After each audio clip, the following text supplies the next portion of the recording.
let me tell me more about sort of, because I love the energy and the sort of the mindset and the focus that you have and that you've had to have in order to be successful. When you think about your environment and how we talked about it a bit in terms of, you have doubters, you have people that aren't going to get it and things like that. How did you really sort of protect your mindset, if you will, and like make sure that you created the right environment for yourself in order to be successful? Honestly, there's two things. One, I don't know if it would be considered protecting. I embraced it. I mean, it was so hard. There were days, I still remember there were days that I was like curled up in bed and and I was at my parents' place and they were just like, oh my God, what's wrong with her? It's just, there are days where you don't know how you're going to deal with something. Yeah.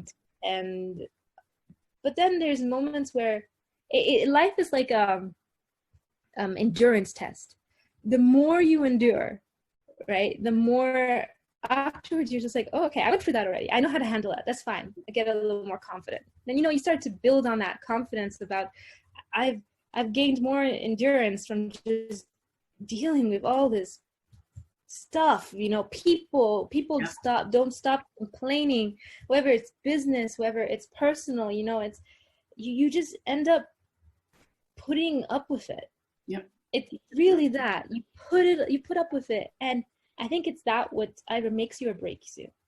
And really, there goes the saying, right? Like, one of my favorite quotes is actually from Alice in Wonderland. So it's kind of funny, we were talking about that earlier. But in Alice in Wonderland, it's like, it's when Alice goes into the forest and asks this Chesterfield cat and says, well, where should I go from now? And the cat says, well, does it matter?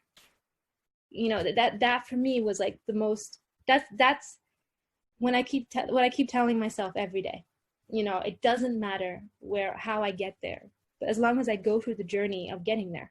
So true. The journey is the part where you learn about yourself. You learn about so much more about who you are as a person, the person that you want to become. And so many people, they're so worried about the destination that they're not taking enough time to appreciate the progress that they're making along the way. I so respect how you just keep it real in terms of, yeah, there are those days where you are curled up in a ball, you are crying, you are upset, you're thinking, my gosh, like, this is terrible, I'm a failure, like, what's happening? People don't talk about that enough. I've been the person, on the phone crying to my friends about how an opportunity fell through or I didn't get this. And when you look back on it and you look at how your steps have been ordered in the journey that you went on, then you understand why you had to go through those tough times. Then you understand why you didn't get the job. Then you understand why that client didn't like you. Then you understand, why, those friends betrayed you. You get it because it made you stronger and it prepared you for those moments that you're going through now, and that the obstacles that you've overcome now, and the obstacles that you'll overcome in the future.